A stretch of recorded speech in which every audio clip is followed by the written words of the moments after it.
नमस्कार। आप देख रहे हैं स्पेशल कवरेज न्यूज और मैं हूं आपके साथ शिव कुमार मिश्रा। आज हिंदी पत्रकारिता दिवस है। हिंदी पत्रकारिता दिवस की सभी दर्शकों को, सभी देशवासियों को बहुत बहुत बधाई। हमारे पेशे का आज पर्व है, पत्रकार पेशे का आज पर्व है और इस पर्व पर हमने पत्रकारिता को लेकर बातचीत करने के लिए बड़े वरिष्ठ पत्रकारों को आमंत्रित किया है। मैं चाहूंगा कि उनसे कुछ सीखूं। अभी जिस दौर में पत्रकारिता चली गई है उस दौर में सीखने की बहुत ज्यादा आवश्यकता है। पत्रकार बिक गया, आखिर क्यों?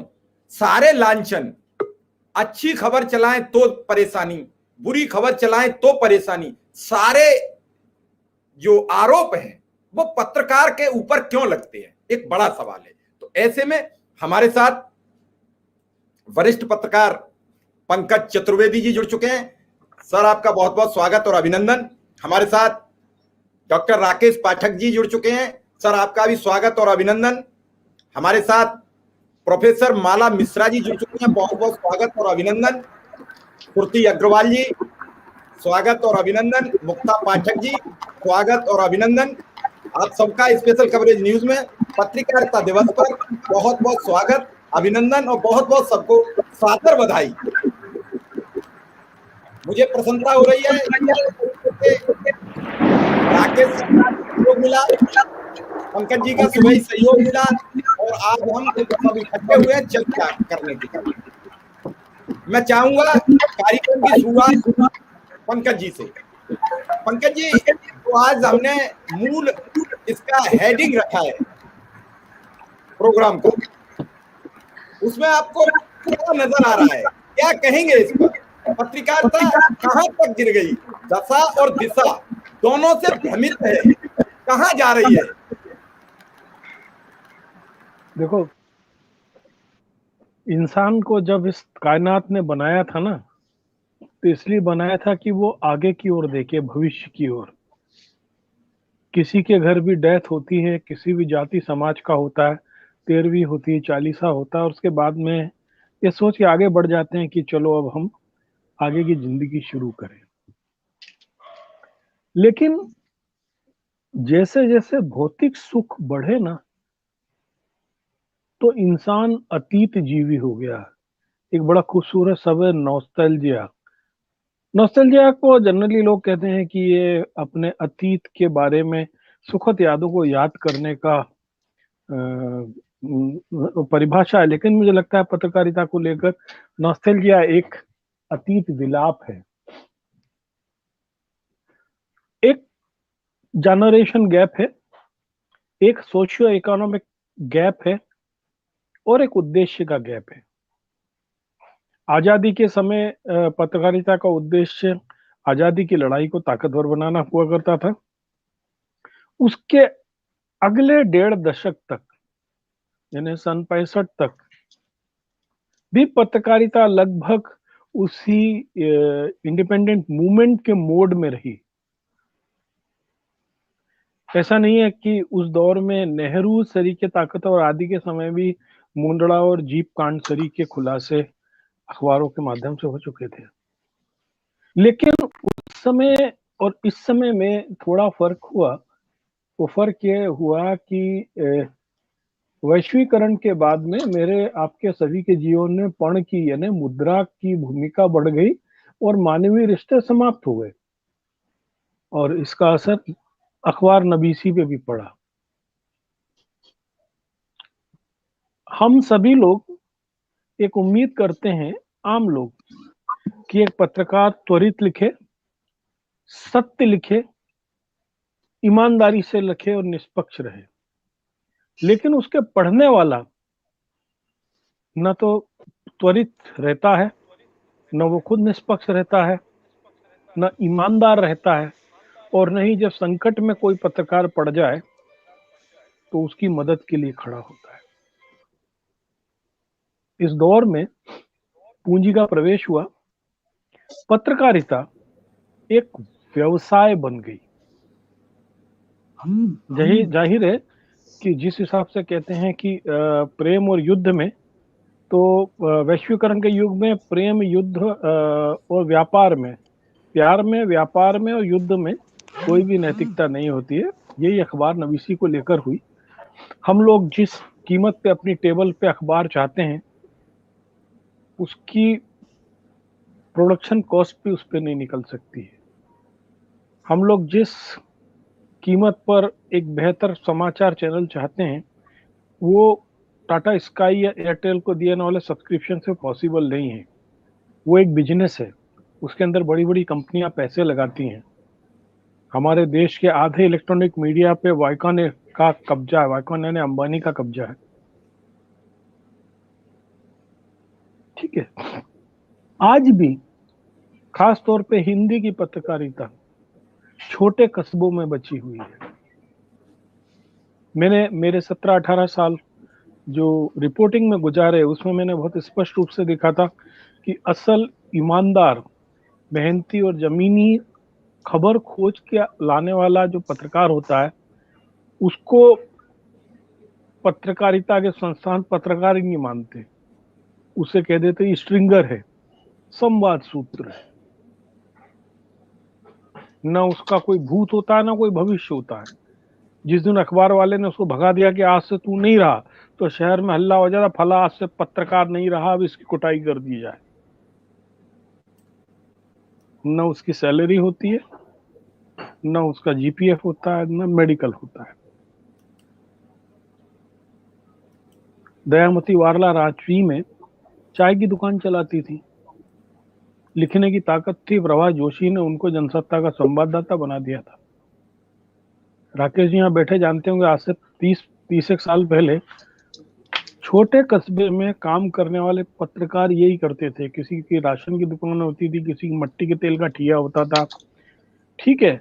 और उनको हर दिन ये गाली सुननी पड़ती थी कि अरे ये साला मट्टी का तेल बेचने वाला पत्रकारिता कर रहा है। आज भी सुभाष चंद्रा पत्रकारिता कर रहा हो, क्या क्या नहीं बेच रहा है। अरुण पुरी पत्रकारिता कर रहा हो, क्या क्या नहीं बेच रहा है। लिस्ट है अपने पास में। बेचने की औकात बढ़ गई। स्ट्रिंगर मट्टी का तेल बेचता था, ये एयरपोर्ट से लेकर सब कुछ बेच रहे हैं। कोई दिखने में अंतर नहीं आया। असल क्या है, हम अपने पाठक की अभिरुचि को विकसित नहीं कर पाए। आप अपने शहर में पूछ लीजिए, कितने लोग कारवान की रिपोर्टिंग पढ़ते हैं सब्सक्राइब करके। कितने लोग वायर, क्विंट या न्यूज क्लिक को क्लिक करके उसकी रिपोर्टिंग के लिए 500 रुपए साल भी देना चाहते हैं। नहीं है। हमारी रुचि खराब है।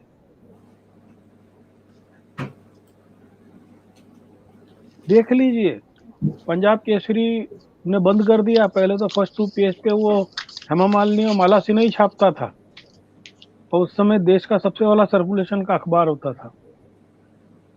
और आज भी अखबार में यदि स्थानीय खबरों को छोड़ दिया जाए तो ऐसी कौन सी खबर है जिसकी जानकारी आपको नहीं होती है। बहुत कम अखबार है जिसमें एक्सक्लूसिव खबर का प्रचलन अब बचा है। और एक्सक्लूसिव खबर भी तब बनती है जब कॉमनवेल्थ गेम की लंदन की रैली के लिए बेनेट कोलमैन और हिंदुस्तान टाइम्स के बिरला ग्रुप का आपस में झगड़ा होता है, ठेका बिरला को मिल जाता है, तो बेनेट कोलमैन को कॉमनवेल्थ में पूरा भ्रष्टाचार दिखने लगता है।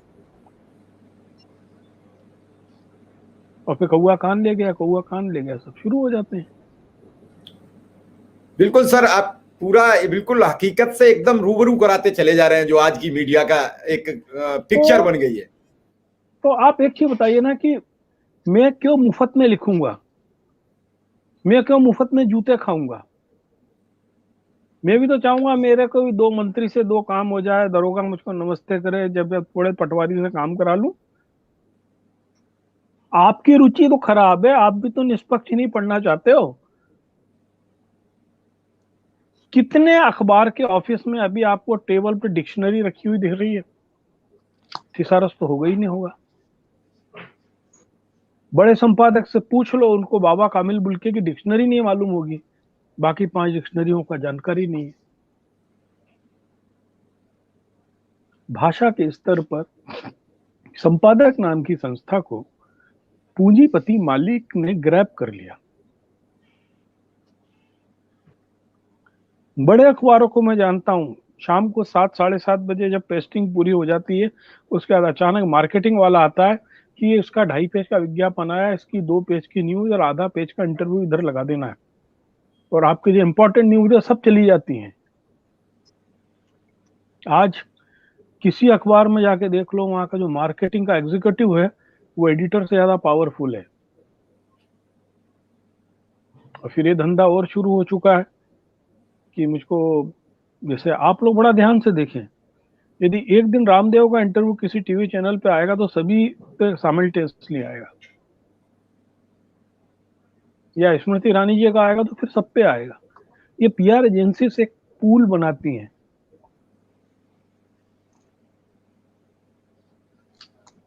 असल चीज हुआ कि इलेक्ट्रॉनिक पत्रकारिता ने पत्रकारिता का नाटक, मेरा संपर्क टूट गया है शायद टेक्निकल कारण से, और दुर्भाग्य है कि हम सब लोगों ने मान लिया कि वही पत्रकार है जी। जो प्रस्तोता है, जो एंकर है। शी और he is not the journalist और ए जर्नलिस्ट और the editor, they are simply presenting a script. लेकिन हमारे बीच में धारणा है कि पत्रकार वही है। शायद संपर्क टूट गया। मैं मेनका जी से कहूंगा, मेनका जी प्रोग्राम को आगे बढ़ाएं, माइक ऑन करें। जी जी जी सर। जी, थैंक यू। जी जी जी, नमस्कार सर, मैं मेनका चौधरी न्यूज़ 18 से जुड़ी हुई हूँ इस वक्त, और आप सभी मेहमानों का एक बार फिर से स्वागत। और वाकई बहुत मतलब बड़ी बातें आपने कही पंकज चतुर्वेदी सर ने, और बहुत ही आसानी से आपने समझा दिया कि बाजारवाद जब तक हावी रहेगा तब तक असल पत्रकारिता हो नहीं सकती। और सर एक मतलब आगे बढ़ो उससे पहले एक सवाल आपसे और जानना चाहूंगी। बाजार की कोशिश हमेशा रही कि वो पत्रकारिता पर हावी रहे, ये ऐसा नहीं है कि अभी हो रहा है, पहले भी था, चाहे वो बाजार पैसे वाले रूप में हो या पावर वाले रूप में हो। तो कोई वाक्य आप बता पाएंगे कि पहले किस तरीके से पत्रकारिता ने खुद को बाजारवाद से बचा कर रखा और अब क्यों नतमस्तक है? देखिए, वैश्वीकरण से पहले हमारे आपके जीवन में व्यक्तिगत रिश्ते, नैतिकता का एक बहुत बड़ा महत्व था, क्योंकि उस समय पैसा लोगों के पास कम था लेकिन संबंध बहुत ज्यादा थे। मैं एक आपको उदाहरण बताऊं कि एक छोटे शहर में आप पत्रकारिता करते थे तो आपका टीवी खराब हो जाए, आपकी बिजली खराब हो जाए, आप सड़क में निकल रहे हो, आपकी चाट खाने की इच्छा हो, तो आपसे कोई पैसे नहीं लेता था। ठीक है, उसके बदले में क्या होता था कि उस व्यक्ति की कभी कोई दिक्कत हो, उसके से जुड़ा कोई समाचार हो, ये पत्रकार उसको कर देते थे। अब आज का पोजीशन ये है कि हर व्यक्ति की हैसियत, हर व्यक्ति की औकात पैसे से तोली जा रही है। और दूसरी चीज जाहिर है कि अखबार की प्रिंटिंग का, अखबार को प्रस्तुत करने का खर्चा पहले से बहुत बढ़ गया है। पहले मैं 86-87 में अपना एक वीकली निकालता था, छतरपुर मध्य प्रदेश से सजग भारत। तो कई बार जरूरत होती थी तो हम लोग ट्रेडल मशीन पे पैडल चला के खुद करते थे। जब अखबार छप गया तो बंडल खुद बांधते थे, साइकिल पर लादते थे और बस स्टैंड पे दे आते थे। ठीक है, लेकिन अब आज मार्केटिंग के स्ट्रेटजी में जो बड़ा आपको एक नेटवर्क चाहिए, आपको 5 लाख का सर्कुलेशन चाहिए, उसमें ये चीज जरूर पॉसिबल नहीं है। इसके लिए आपको मैन पावर भी चाहिए, मशीन पावर भी चाहिए, और इसके लिए ऑब्वियसली मनी पावर चाहिए। ठीक है, और इस पर शायद राकेश पाठक जी, डॉक्टर राकेश पाठक सर, आप शायद इसको और विस्तार से बता पाएंगे। आप वरिष्ठ संपादक हैं, वरिष्ठ पत्रकार हैं, कई सारे अखबारों के संपादक रहे। अब जब भी कुछ वक्त पहले की बात है, जब तक सोशल मीडिया बहुत हावी नहीं था तब तक लड़ाई होती थी प्रिंट मीडिया में और इलेक्ट्रॉनिक मीडिया में। प्रिंट मीडिया का कहना था कि असल पत्रकारिता तो भाई यही हो रही है, इलेक्ट्रॉनिक मीडिया तो बस शोबाजी में लगा हुआ है। ठीक है, अब सोशल मीडिया भी आ गया तो प्रिंट मीडिया भी बदला हुआ दिख रहा है। तो क्या प्रिंट मीडिया इलेक्ट्रॉनिक मीडिया से प्रभावित हो गया और अब सोशल मीडिया दोनों के ऊपर हावी है? ये बदलाव जो है, क्योंकि पहले कंटेंट पर जोर ज्यादा था, अब प्रेजेंटेशन पर जोर ज्यादा है। देखिए मेनका, आपके सवाल बहुत ही मौजू हैं। दो बातें हमें समझना होगी कि ये पत्रकारिता का संक्रमण काल है, और न केवल पत्रकारिता का बल्कि ये पूरे समाज का संक्रमण काल है, जिसमें जो बंधे बनाए प्रतिमान थे, जो आदर्श थे, वे सब ध्वस्त हो चुके हैं। समाज में ऐसा कोई अंग नहीं है जो इस तरह की अवनति का, इस तरह के अवमूल्यन का शिकार न हो गया हो। तो पत्रकारिता भी उससे अछूती नहीं रह गई। एक बात तो ये। पंकज जी ने जो कहा कि संपादक नाम की संस्था का शरण हुआ है, तो मुझे ऐसा लगता है कि वो इतनी सच्ची बात है कि जिसको बॉटम लाइन मान लेना चाहिए कि भारत की पत्रकारिता का पतन का अगर कोई बिंदु है तो वो संपादक नाम की संस्था के समाप्त हो जाने के बिंदु से शुरू होता है। मैं हो सकता है इस देश की उस पीढ़ी का अंतिम पीढ़ी का संपादक रहा होऊंगा। मैं नवभारत और नई दुनिया जैसे अखबारों का 5 अखबारों का संपादक रहा। मैं शायद उस स्वायत्तता को एंजॉय करने वाला, उस ऑटोनॉमी को हासिल करने वाली आखिरी पीढ़ी के संपादकों में से हूं, जिनके चैम्बर में आने से पहले जनरल मैनेजर, मार्केटिंग मैनेजर को 3 बार सोचना पड़ता होगा कि सर ये विज्ञापन आ गया, ये खबर हटना है। मैं रात को 2 बजे भी पेस्टिंग की टेबल पर खबर का अंतिम निर्णय करने का अधिकार रखने वाले संपादकों की पीढ़ी में से हूं। निश्चित तौर पर उसके बाद वो अधिकार अब संपादकों पर नहीं रहे। और पंकज जी ने बहुत सही कहा कि ये व्यावसायीकरण है, क्योंकि पूरा मीडिया इतना महंगा हो गया है, पूरा तंत्र इतना महंगा हो गया है, चाहे वो चैनल चलाना हो, चाहे अखबार निकालना हो, न्यूज प्रिंट इतना महंगा हो गया, लोगों की वेतन भत्ते बढ़े धीरे धीरे। तो जब हर तरह से महंगा हुआ तो इसका व्यवसायीकरण हो गया पूरी तरीके से। पत्रकारिता तो हमेशा ही, प्रोफेशनल का मतलब ये होता है कि हम अपने कर्तव्य को कितने अच्छे तरीके से निभाते हैं। लोग कहते हैं ना पहले पत्रकारिता मिशन थी, या प्रोफेशन हो गई है। प्रोफेशनल होना तो अच्छी बात है। कोई डॉक्टर अगर प्रोफेशनल है, अच्छा है, तो वो अच्छा प्रोफेशनल व्यक्ति है ना, कि वो अपना काम अच्छी तरीके से कर रहा है। लेकिन अब इस दौर में जी, दूसरी बात जो आपने कही कि प्रिंट, इलेक्ट्रॉनिक और अब ये तीसरा जो माध्यम आया डिजिटल, सोशल मीडिया, ये एक वैकल्पिक मीडिया के तौर पर इसने अपनी जगह बनाई। और इसे जगह मिली ही इसलिए है कि जो विश्वास प्रिंट और इलेक्ट्रॉनिक के प्रति था, वो समाज में वो विश्वास दरक गया। पहले वो इलेक्ट्रॉनिक मीडिया से दरका और अब प्रिंट से भी दरक गया है। आप विश्वास कीजिए कि लोगों को अब भरोसा नहीं रहा अखबारों पर भी। एक अखबार, एक बड़ा समूह गंगा के किनारे दबे हुए शवों का खंडन करने के लिए कोई फोटो ले आता है 2018 की, और दावा करता है कि वहां पर तो हमेशा से परंपरा थी रेत में शव गाड़ने की। दुनिया पूरी चैलेंज कर रही है कि इसका ओरिजिनल फोटो दिखा दीजिए। उन गांव में रहने वाले नाविक, डोम, पंडित, पुजारी, किसी ने वे शव नहीं देखे कभी। तो जब प्रिंट मीडिया इस स्थिति में आ जाएगा, जबकि आंखों देखा हाल दिखाने वाले तमाम पत्रकार हैं जिन्होंने वहां जाकर उसकी रिपोर्टिंग की है, तो ये विश्वास भंग का समय भी है। पत्रकारिता के प्रति जो विश्वास भंग हो रहा है, और ये समाज के लिए घातक है, न केवल पत्रकारिता के लिए। पत्रकारिता सत्ता का प्रतिपक्ष है, जनपक्षधरता उसका दायित्व है और हमेशा रहा। हम आज हिंदी पत्रकारिता दिवस के दिन बैठे हैं, ये कर्तव्य हमेशा से पत्रकारिता करती आई है। और अगर हम नहीं करेंगे तो ये जनता का ही अल्टीमेट नुकसान है। अंतिम परिणति इसकी जन के नुकसान में है। तंत्र का तो जो नुकसान हो रहा है वो तो तंत्र ही जाने।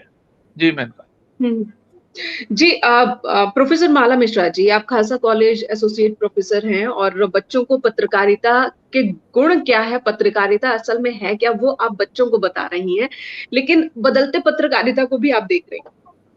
तो जो सर ने बात कही कि मौजूदा दौर में बाजार हावी है, और सर ने बात कही कि इस वक्त भरोसे की भी कमी है, और उसकी सबसे बड़ी वजह यही लगती है कि आज जो लोग पत्रकारिता में आ रहे हैं, ऐसे लोग बहुत कम हैं जो देश और समाज की सेवा के लिए आ रहे हैं।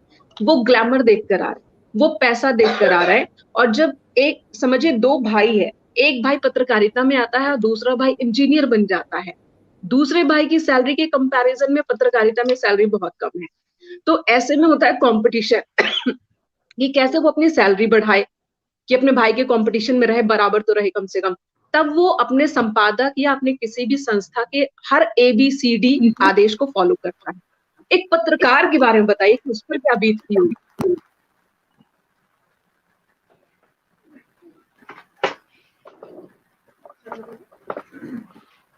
पहले तो मैं आपको यह सूचित करना चाहूंगी कि मैं खालसा महाविद्यालय में नहीं, अदिति महाविद्यालय में प्रोफेसर हूँ।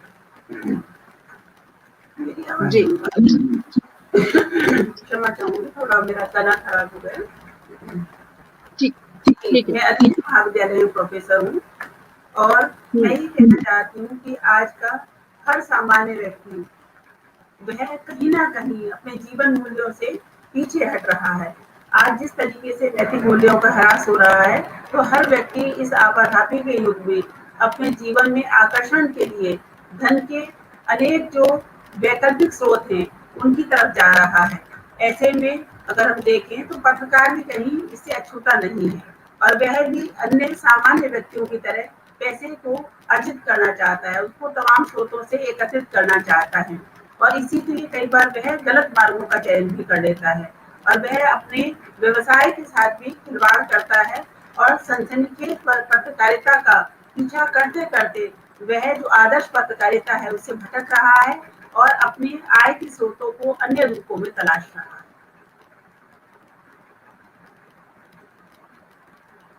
श्रुति जी आप भी जानना चाहूंगे, आप बदलते हुए पत्रकारिता को देख रहे हैं कि जर्नलिज्म पहले क्या था और अब क्या है। क्या ये मुमकिन नहीं कि दोनों ही जो सवाल यहाँ पर है, एक तरफ पत्रकारिता का सरोकार और दूसरी तरफ की पत्रकार की हैसियत भी ठीक रहे, उसे किसी पर आश्रित ना होना पड़े कि कुछ भी उलझुल वो कर रहा है, रिपोर्टिंग कर रहा है, ये बैलेंस बनाना मुमकिन नहीं है क्या? मेरे ख्याल से मुमकिन है, क्योंकि हम कुछ दोस्तों ने जब 21 साल पहले पत्रकारिता ज्वाइन की थी तो हम लोगों के दिमाग में ये चीज बहुत क्लियर थी कि खाली पत्रकारिता से हम अपना घर शायद उस तरीके से नहीं चला पाए और उतनी ईमानदारी से हम अपना काम नहीं कर पाए। तो यदि आपको बहुत ईमानदारी से काम करना है तो आपको अपनी आय के दूसरे साधन बनाकर रखने होंगे। जापान में एक बुक है इकिताई, जिसमें ये लिखा है कि यदि आपके पास आपके जीवन को जीने के लिए 2-3 तरीके हैं तो आप मजबूर नहीं होंगे।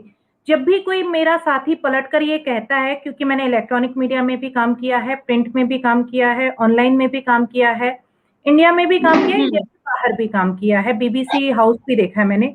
तो मुझे एक चीज ये बहुत अच्छे से समझ में आ चुकी है कि यदि आपको बहुत ईमानदारी से काम करना है तो आपके पास में इतनी बैकबोन होनी चाहिए कि आप अपने परिवार का भरण पोषण कर सकें।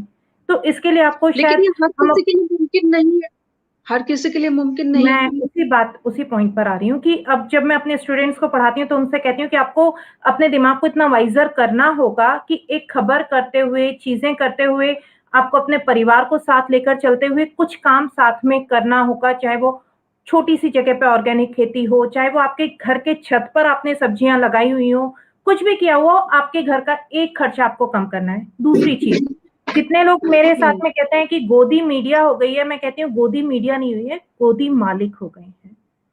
यदि हम पुराने कुछ अखबारों को उठाकर देखें तो आपको समझ में आएगा कि उस समय जब वो अखबार शुरू हुए थे, नेशनल लेवल के अखबार, चाहे आप पत्रिका की बात करो, आप भास्कर की बात करो, कोई से भी अखबारों की बात करो, तो जब एट ए टाइम शुरू हुए थे तो वो किसी पत्रकार ने ही शुरू किए थे। ये अलग है कि व्यावसायिकता वहां भी हावी हो गई है। अब क्या आप किसी पत्रकार को सोच सकते हैं कि वो इतनी पूंजी लगाए और अपना अखबार शुरू करे? तो पंकज जी ने बहुत सही कहा कि सैलरी, हम कहते हैं ग्लैमर है, सैलरी है, कोई सैलरी नहीं है, सैलरी बहुत कम है। आज भी अभी कोरोना टाइम में आप देखिए, जो पत्रकार, बिल्कुल आप क्रीमी लेयर को छोड़ दें, बाकी जो पत्रकार बीमार हो रहे हैं वे सरकारी अस्पताल में ही जा रहे हैं। आप ये देख लीजिए कि उनके बच्चों की फीस भरने में उन्हें सबसे ज्यादा तकलीफ हो रही है। अभी 2 दिन पहले ही एक बहुत बड़े नेशनल चैनल ने सर्कुलर दे दिया है कि आप 6 महीने जो है आपको नोटिस पीरियड देना होगा, नहीं देते हैं आप, अगर 6 मंथ पहले का आप नोटिस पीरियड नहीं देते हैं तो आपके साथ कानूनी कार्रवाई की जाएगी, आप 1 साल तक किसी दूसरी मीडिया को ज्वाइन नहीं कर पाएंगे। तो आप सोचिए किस हद तक किसी जितने भी दबाव है। मीडिया जो है, जैसे हम पत्रकारिता भी बात कर रहे हैं, वो दूसरों की हक की आवाज उठाता है, लेकिन यहाँ अंदर जो लोग हैं वो अपनी ही आवाज नहीं उठा पाते। और अब हाँ, और संजय राय सर, आज दैनिक आज को आप हेड कर रहे हैं इस वक्त, संजय राय सर, आपको आवाज मिल रही है? आपसे ये जानना चाहूंगी, जो बदलाव आया वो एक बार में तो आया नहीं है। पत्रकारिता धीरे धीरे बदली है, पैसे बीच में ऐसा लगा जैसे पत्रकारिता में बहुत ज्यादा है और फिर अचानक से वो रुक गया। अगर टॉप के कुछ लोगों को छोड़ दे, खासकर इलेक्ट्रॉनिक मीडिया में, उनके पास तो पैसे बहुत है, 500 करोड़ की प्रॉपर्टी वाले भी पत्रकार हैं यहाँ, और वैसे भी पत्रकार हैं जो 5,000 रुपए के किराए के मकान भी उनके लिए अफोर्ड करना मुश्किल हो जाता है। तो ये इतना बड़ा गैप क्यों हुआ? कोई यहाँ पर कोई सिस्टम क्यों डेवलप नहीं हो पाया इतने सालों में? शायद वो सिस्टम होता तो आज पत्रकारिता का ये हाल ना होता। पत्रकारिता की जब हम बात करते हैं और विशेष रूप से जब हिंदी पत्रकारिता की बात होती है, तो एक तो इलेक्ट्रॉनिक मीडिया है और दूसरा प्रिंट मीडिया है। मैं क्योंकि प्रिंट मीडिया और इलेक्ट्रॉनिक मीडिया दोनों से जुड़ा हुआ हूं, तो दोनों का इलेक्ट्रॉनिक मीडिया का थोड़ा अनुभव है, प्रिंट मीडिया का मेरा 21 साल का अनुभव है। तो मैंने जो देखा कि इलेक्ट्रॉनिक मीडिया में जहां पर आपको चित्र भी दिखाया जा रहा है और बात भी कही जा रही है, शब्द भी है वहां पर, चित्र भी है और वहां पर टाइम है, और प्रिंट मीडिया में आपके पास एक लिमिटेड स्पेस है, वहां पे आप लिख करके अपनी बात करते हैं। तो इलेक्ट्रॉनिक मीडिया में जो बात आती है वहां पर जो दिखता है वो बिकता है। इस कॉन्सेप्ट पर जो जितने भी एडिटर आए, उन लोगों ने एक होड़ शुरू किया और अच्छी अच्छी चीजें दिखाने के लिए। जैसे मैंने एक मीटिंग हुई थी तो उसमें मैंने कहा कि इतनी गंदगी है, आप दिखाइए इसको। दिल्ली जैसे शहर में हर जगह कूड़े का ढेर है। उन्होंने कहा 9 बजे रात को जो है प्रोग्राम आते हैं और खाना खाने लोग बैठते हैं, हम कूड़े का ढेर दिखाएंगे, हमारा टीआरपी जो है डाउन हो जाएगा, हम तो अच्छी अच्छी चीज दिखाएंगे। अगर आग की लपट आ रही है, कहीं समुद्र की लहर बन रही है, तो ये सारी चीजों की में इलेक्ट्रॉनिक मीडिया बह गया और इलेक्ट्रॉनिक मीडिया का पूरा एजेंडा ही बदल गया। जहां तक प्रिंट मीडिया की बात है, प्रिंट मीडिया में काफी कुछ बचा रहा। मैं अपना खुद का जो अनुभव मैं आपको बताऊं कि आज तक मुझे कभी किसी ने लिखने के लिए कभी भी दबाव नहीं बनाया कि आप यही चीज लिखिए, यही खबर लाइए। मुझे जो मेरा मन कहा मैंने वही लिखा, और जो अंदर से आवाज आई, मैं अपने पाठक के प्रति जिम्मेदार हूँ। और दूसरी चीज, जहां तक मीडिया के बदलते स्वरूप की बात है, अभी हमारी एक जो सहभागी ने बात कही कि पैसा, तो प्रिंट मीडिया में पैसा बहुत कम है, और अगर आप प्रिंट मीडिया में आना चाहते हैं तो आपको संघर्ष की मानसिकता के साथ ही आना होगा, और आपको अपने आय के कुछ दूसरे जो साधन हैं वो खोल करके ही रखने होंगे। मैं अपनी बात करता हूं, जब भी मुझे पैसे की कमी पड़ी तो मैं और मेरी पत्नी, हम दोनों हैं, मैं साइंस बैकग्राउंड का हूं, मेरी पत्नी जो है कॉमर्स बैकग्राउंड की है, उनकी वो इंग्लिश पढ़ाया करती थी, मैं साइंस और मैथ्स पढ़ाया करता था। हम बच्चों को पढ़ा करके हमने अलग से पैसा कमाया, 1500 रुपए पर मंथ हमने काम किया, लेकिन हमने पत्रकारिता के मानदंडों से समझौता नहीं किया। दूसरा, जो मीडिया का स्वरूप बदल रहा है, मेरा ये मानना है कि जो तकनीकी बदलाव आया है उसने पत्रकारिता के, हिंदी पत्रकारिता के दायरे को एक बहुत बड़ा और एक नया आयाम दे दिया है। और आज जिसके पास स्मार्टफोन है और जिसके पास एक अच्छी सकारात्मक सोच है, हर व्यक्ति वो पत्रकार बन गया है इसको। और ये काम जो है सरकार ने ही किया है, सरकार इसको रेगुलेट कर सकती है। मीडिया का स्वरूप बदला है, मीडिया का दायरा बदला है, मेरा ऐसा ही मानना है। और एक नए आयाम आए हैं और खुला हुआ है रास्ता। इसमें मुझे हिंदी पत्रकारिता का जो भविष्य दिख रहा है बहुत ही उज्जवल दिख रहा है। जो मठाधीश है, भविष्य पर और विस्तार से बात करेंगे। मुक्ता पाठक जी को भी इन कर लेते हैं, पॉलिटिकल एडिटर हैं। और मुक्ता पाठक जी, जो बात यहाँ एक समझ में आ रही है कि जहां पत्रकारिता है वहां पैसा नहीं है, जहां पैसा वहां पत्रकारिता नहीं है, तो क्या यही सच्चाई है? क्या कभी तस्वीर बदल नहीं सकती? क्योंकि जहां तक अगर हम 2 जॉब की बात करते हैं तो इंडिया में देखा जाए टाइम को लेकर भी एक परेशानी है। पत्रकारों को इतना वक्त ही नहीं दिया जाता कि वो कुछ और कर पाए, क्योंकि भले ही 8 घंटे 9 घंटे की शिफ्ट कही जाती है, काम लिया जाता 12 घंटे का, कई बार तो 24 घंटे भी हो जाता है। तो कोई और काम कोई कैसे कर सकता है? तो वो तो एक ही चीज पर डिपेंडेंट है, तो क्यों नहीं वहीं पर उसे सम्मानजनक सैलरी की व्यवस्था हो? जी बिल्कुल, पहले तो मैं माफी चाहूंगी, यहाँ पे बहुत तेज बारिश हो रही है और लाइट बिल्कुल भी नहीं है, तो अंधेरा है। खैर फिर भी आपकी आवाज आ रही है अपने मैम? जी मैं ये कहना चाहूंगी, अभी मैंने आप सबको सुना। देखिए, मैं एक पॉइंट पहले सबसे पहले कहना चाह रही हूँ। पहले हम बात करते थे पॉलिटिशियन और ब्यूरोक्रेट्स की गठजोड़ की। अब आप समझिए, पत्रकारिता में जो हम बात कर रहे हैं, ये जो संक्रमण है, ये इसलिए है क्योंकि अब जो गठजोड़ है वो पॉलिटिशियंस और पत्रकारों के बीच में है, या पॉलिटिशियंस और ऑफिसर्स के बीच में। इसीलिए पत्रकारिता जो है, ये जो डायरेक्शंस जो पत्रकारिता का बदला है, वो इसी के कारण बदला है। इस पे ध्यान देना होगा, इस पे हमें सोचना होगा। और ये कोई यही एग्जाम्पल कारण देखें, कई सारे तो खुलासे हो चुके हैं कि मिनिस्टर कौन बनेगा, किसको टिकट देना है, ये भी पत्रकार फैसला कर रहे हैं। जी बिल्कुल, तो यही तो मैं कह रही गठजोड़ हूँ, से ये गठजोड़ है। गठजोड़ के कारण ही तो चीजें बदली हैं। इसीलिए तो पत्रकारिता शुद्ध रूप में नहीं हो पा रही है। और जो आपने सवाल पूछा कि सैलरी, ये बिल्कुल सही है कि सैलरी जो है वो बेसिक है, बहुत कम है। और पत्रकार सबसे इसका खराब पहलू यही है, जो अभी भी किसी ने मेंशन किया, कि हम सबकी आवाज उठाते हैं, हम एक्सक्लूसिव न्यूज कर रहे हैं, ब्रेकिंग दे रहे हैं, सब कुछ कर रहे हैं, चाहे वो प्रिंट है या इलेक्ट्रॉनिक, लेकिन हमारी ही आवाज हम नहीं उठाते। और जब अगर उठाता है कोई, तो उसका सबसे पहला साथ पत्रकार ही छोड़ते हैं। पर कितने इंस्टीट्यूशंस हैं, कितने बिल्कुल। इंस्टीट्यूशंस हैं और जिनमें एक संस्था नहीं, अपॉइंटमेंट अगर लेटर किसी मिलता एक है संस्था का ना, कोई एम्प्लॉई ना आवाज उठाए तो अपॉइंटमेंट। दूसरी मीडिया हाउस भी उसको नहीं रखते। और बिल्कुल नहीं चूंकि रखते आप। और आपको देखिए, अपॉइंटमेंट लेटर नहीं मिलेगा। अपॉइंटमेंट लेटर अगर वो मिल भी जाएगा तो आपको सैलरी स्लिप नहीं मिलेगी।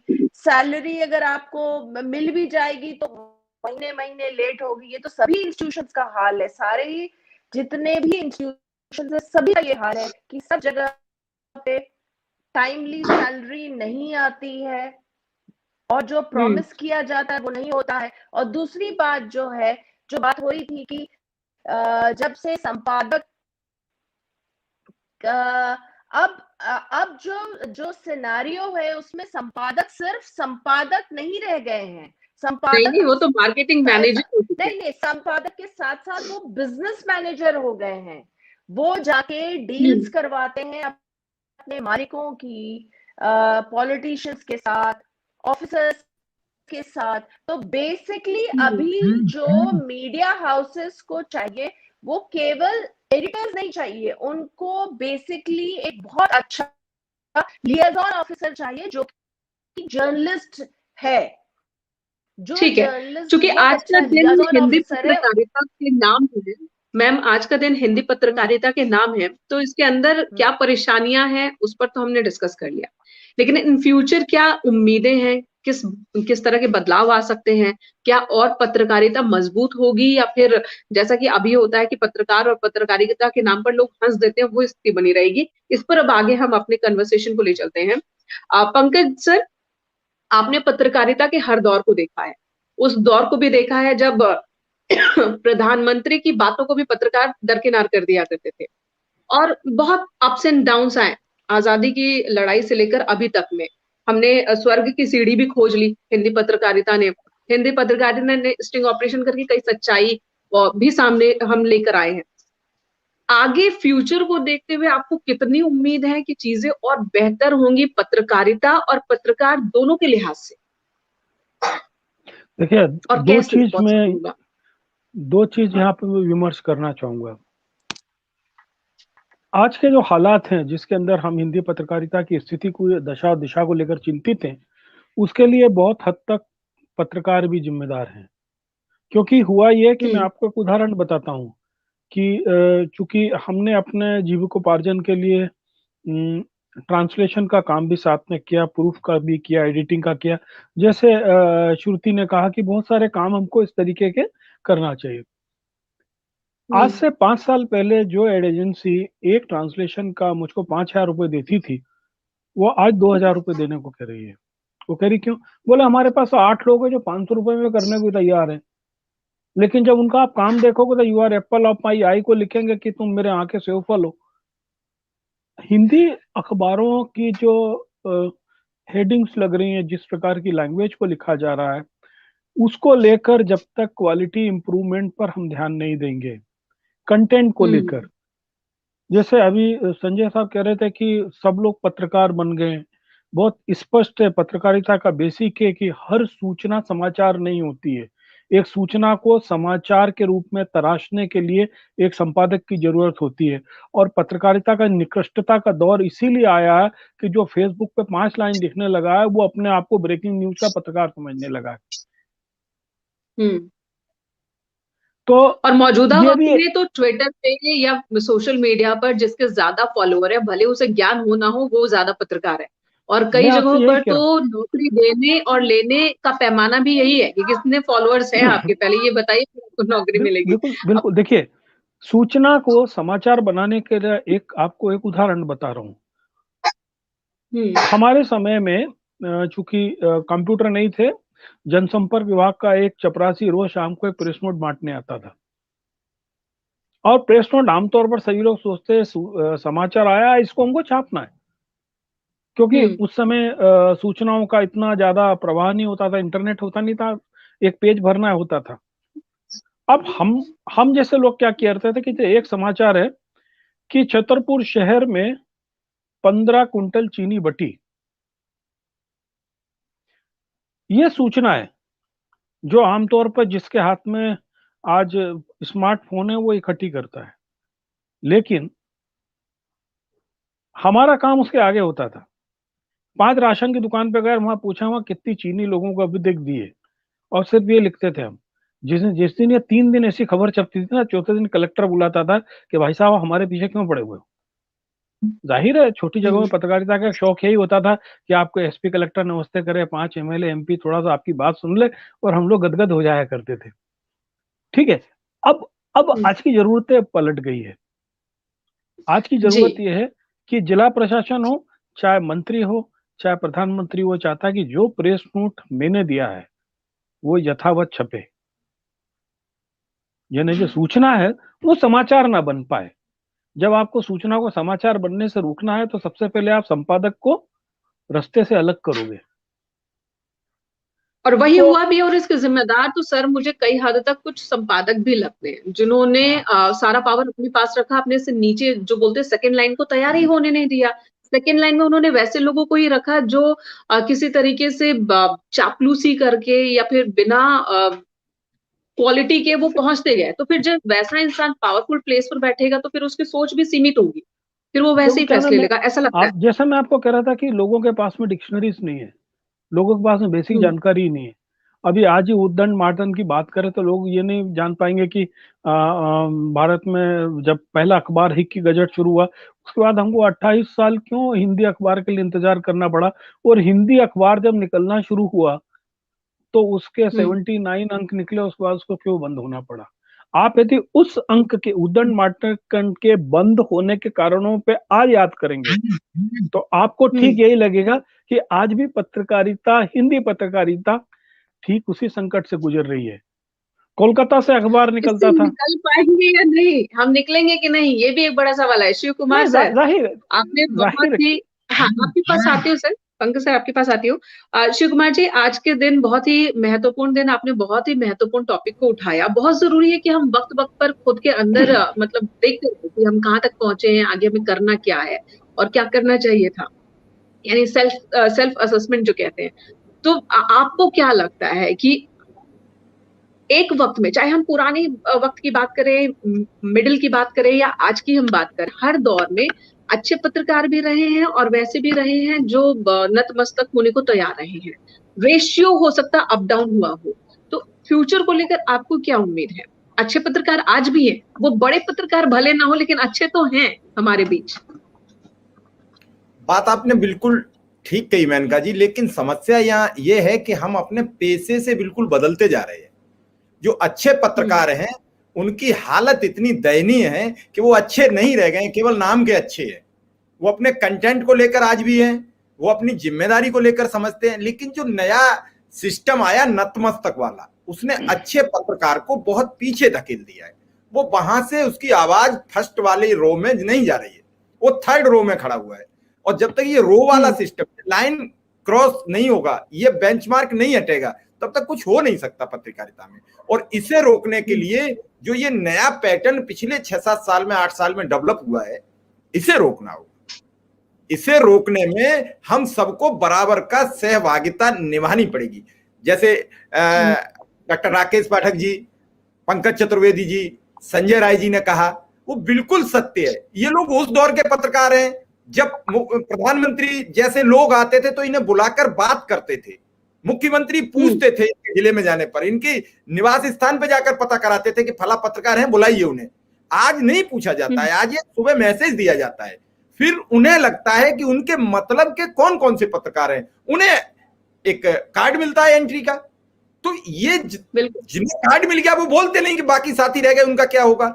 हम एक दूसरे का मनोबल गिराने के लिए हम एक जो नया सेल्फी प्रोग्राम आ गया है कि हमारा तो बस मंत्री जी के साथ एक फोटो खिंच जाता और मैं उसे फेसबुक पे डाल लेता कि मेरा काम हो गया, मेरा संपादक खुश, मेरा रिपोर्टर पहुंच गया और मैं खुश। तीसरा जो आपने बताया अभी बड़ा, पहले एक बात हुआ करती थी जो मुझे सुनने में आया था कि अगर आपका किसी पत्रकार का किसी पॉलिटिकल पर्सन तारीफ करता है, किसी पत्रकार की तारीफ करता है, तो इसका मतलब वो अच्छा पत्रकार नहीं है। पहले ये बात कही जाती थी।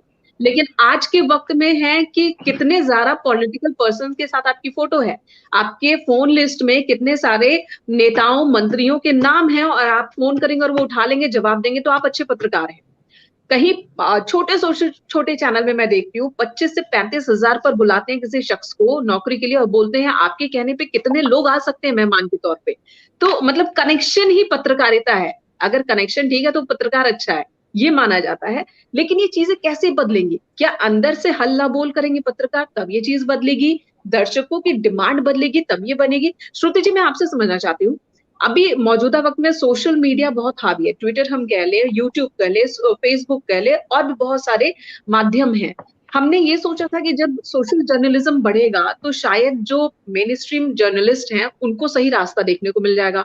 लेकिन सोशल जर्नलिज्म भी अब भटका हुआ सा नजर आता है। कई बार सब अपनी अपनी बातों को सच समझ बैठे हैं और उसी को बढ़ाते हुए दिखते हैं। ये बिल्कुल सही है, क्योंकि सोशल मीडिया पे सबसे बड़ी चीज है कि जब हम डेस्क पे या कहीं पे भी या स्टोरी करने जाते हैं तो हमारी 20 जगह से छलनी होती है। सबसे पहले वो डेस्क पे जाएगा, डेस्क का व्यक्ति देखेगा, डेस्क हेड देखेगा, उसके बाद आपका एनी देखेगा, उसके बाद आपका जो, अगर खबर बहुत इंपॉर्टेंट नहीं है तो एनी तक ही खत्म हो जाएगी, बहुत इंपॉर्टेंट है तो आपका एडिटर भी देखेगा। तो उसको बहुत ज्यादा, जिसको कहते हैं प्योरिफिकेशन होता है, और जब आखिरी में खबर आती है तो वो सही खबर आती है। बहुत सारे नियम बने हुए थे जब हम लोगों ने पत्रकारिता में या हमने अखबार में कदम रखा था, तब हमें ये पता था कि हमें किसी की कास्ट नहीं लिखनी है, हमें अगर कहीं दंगा हो गया है तो किसी तरीके से उसे छुपाकर बताना है, दो पक्षों के बीच में हुआ। जब इलेक्ट्रॉनिक मीडिया आया तो आपको सीधे सीधे फेस दिखने लगे, आप समझ गए कि दो पक्ष कौन से लड़ रहे हैं। उसके बाद अखबार ने भी इतनी विभत्स से फोटो देना शुरू कर दी कि आपने लिखा नहीं हो लेकिन पढ़ने वाला समझ जाता था कि किन दो पक्षों के बीच में झगड़ा हुआ है। आप खुद देखिएगा, जब तो नाम है, हाँ, अब तो नाम दंगे पहले की तुलना में तेजी से भड़कने लगे, लोगों के बीच में वैमनस्यता तेजी से भड़कने लगी। लेकिन फिर भी शायद मैं छोटी हूँ और थोड़ा सा आशावादी हूँ बाकियों से, तो मुझे लगता है कि सोशल मीडिया का आना थोड़ा बेहतर है। इसलिए बेहतर है कि कई अच्छे पत्रकार, मैं गुदड़ी में लाल की बात कर रही हूँ, मैं ये बात नहीं कर रही हूँ कि पूरे कचरे की बात कर रही हूँ। कई अच्छे पत्रकारों के, भले ही वो छोटे हों, भले ही वो बड़े हों, भले ही वो स्थापित हों, आपने देखा होगा उनके बियो में साफ लिखा होता है कि यह मेरे निजी विचार हैं, इनका मेरी संस्था से कोई लेना देना नहीं है। कई बातें जो कि दबा दी जाती, वो कहीं किसी तरीके से अगर सोशल मीडिया पर आ जाती है तो वो वायरल होने के साथ साथ सच दिखाती है। बिल्कुल मैं मानूंगी फिल्टर नहीं है। यहाँ एक आशा की किरण दिखती है कि सोशल मीडिया रास्ता दिखाता रहेगा। राकेश पाठक सर, बहुत सारे देखिए, किसान आंदोलन खत्म हो जाता अगर सोशल मीडिया नहीं होता तो। किसी अखबार ने, किसी टेलीविजन ने उसको दिखाने की कोशिश नहीं की। मुझे लगता है कि अगर हर एक के हाथ में स्मार्टफोन है तो कम से कम कहीं किसी जगह तक आप तक एक सच खबर पहुंच सकती है। और एक और बात मेनका जी मैं कहना चाहूंगी कि पत्रकारिता हमेशा कठिन समय में निखरती है, ये मेरा हमेशा से मानना रहा है। क्या राकेश पाठक जी वो कठिन समय अभी है? ठीक है श्रुति जी, राकेश पाठक सर, क्या वो कठिन समय अभी है जहां पर पत्रकारिता निखर सकती है, जब हर कोई पत्रकार और पत्रकारिता को लेकर ऐसे ऐसे शब्दों का इस्तेमाल कर रहा है कि हमें कहीं बताने में भी डर लगता है कि भैया हम जर्नलिस्ट हैं, तो कई बार तो छिपा के काम चल जाए तो ज्यादा अच्छा है। तो क्या इस वक्त से ही हम निखार की उम्मीद करें?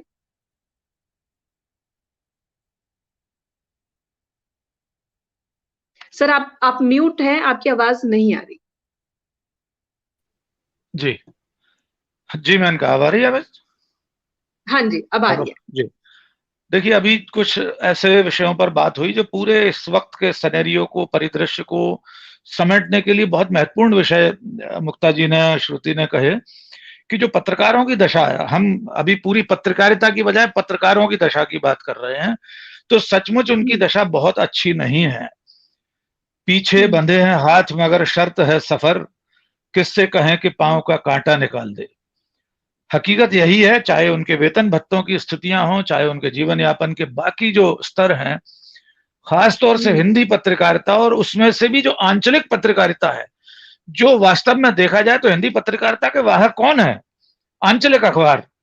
दिल्ली से निकलने वाले दिल्ली से निकलने वाले अखबार सिर्फ इसलिए राष्ट्रीय कहलाते हैं कि वे देश की राजधानी से निकलते हैं। उनका सर्कुलेशन हमारे ग्वालियर के या भोपाल के किसी अखबार या इंदौर के किसी अखबार के बराबर भी नहीं बचा है, लेकिन वे दिल्ली से निकलते हैं इसलिए राष्ट्रीय कहलाते हैं। असली परचम हिंदी पत्रकारिता का आंचलिक अखबारों ने उठा रखा है, लेकिन उनमें जो भाषा की बात पंकज जी ने कही उसको मैं जोड़ना चाहता हूं कि हिंदी पत्रकारिता दिवस पे हम बात कर रहे हैं, भाषा भ्रष्ट हो चुकी है पूरी तरह अखबारों की। उसे जिस तरह इंग्लिश बनाने की, मुझे क्षमा करें कि देश के सबसे बड़े हिंदी अखबार, नाम सहित मैं कह सकता हूं, दैनिक भास्कर, जागरण, बड़े बड़े समूह, संजय जी आप नजर रखते ही होंगे, क्या स्थिति है, एक हेडिंग में 5 शब्द अंग्रेजी के, और जो आम बोलचाल की भाषा में जिनके वैकल्पिक रूप से हिंदी के शब्द मौजूद हैं, भाषा के स्तर पर। जी जी बिल्कुल ठीक है संजय जी, मैं सुन नहीं पाया।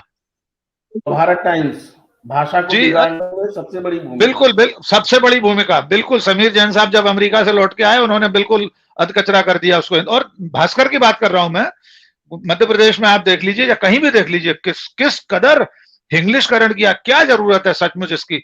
जिसे अंग्रेजी पढ़ना है वो अंग्रेजी अखबार पढ़ लेगा। एक बात ये, पंकज जी ने कहा कि आजकल शब्दकोश नहीं है।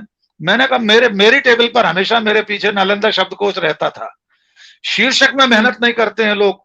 श्रुति ने जो क्रम बताया, खबर कहां से कहां जाती थी, रिपोर्टर ने लिखी, सब एडिटर के पास आई, फिर news editor, chief sub editor, ये पूरा पिरामिड सिस्टम ही खत्म हो गया।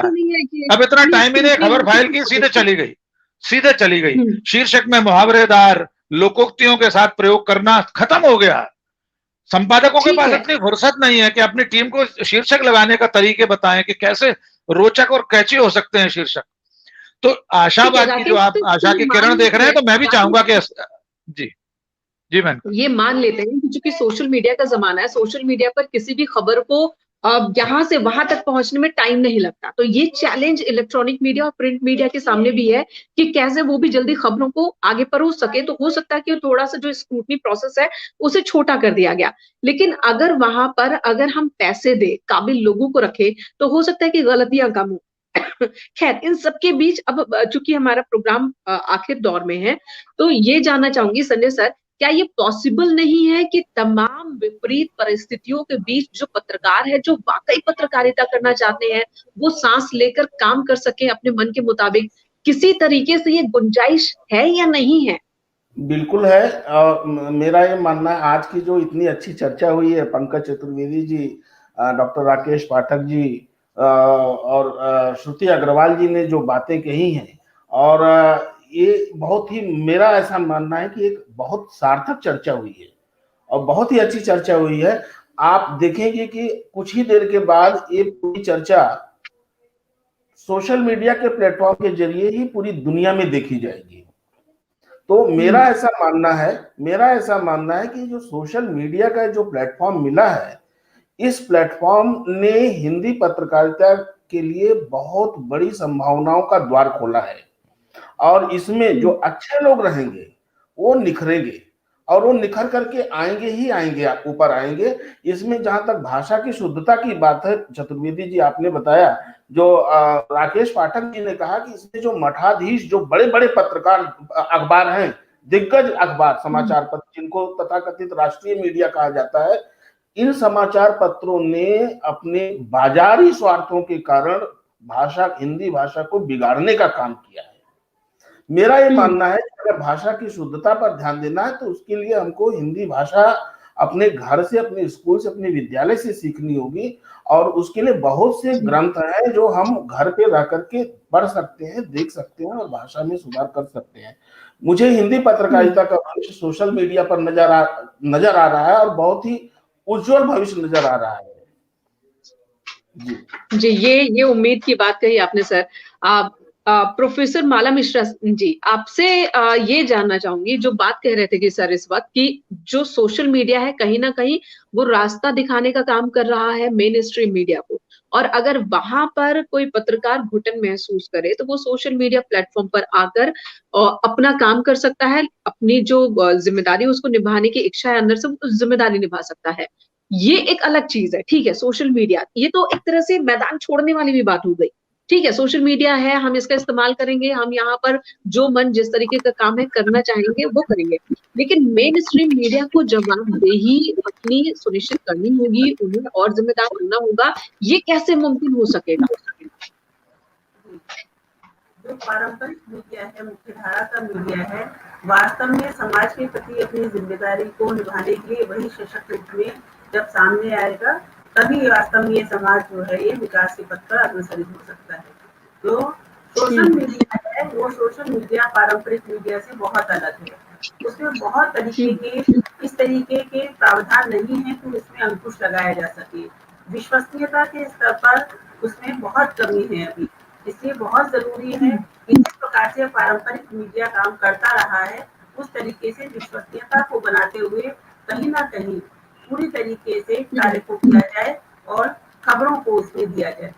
इस स्तर पर मैं कहना चाहूंगी कि जो सोशल मीडिया है वास्तव में समाज में हर व्यक्ति को आज अभिव्यक्ति का कहीं ना कहीं जो अधिकार प्रदान कर रहा है, प्रकाशन का जो अधिकार प्रदान कर रहा है, वह वास्तव में एक व्यक्ति को विकास के पथ पर अग्रसरित कर रहा है, उसको सशक्त बना रहा है, उसको पत्रकारिता के पथ पर आगे बढ़ा रहा है। लेकिन पारंपरिक मीडिया ने ये अधिकार सामान्य व्यक्ति को बिल्कुल नहीं दिए थे।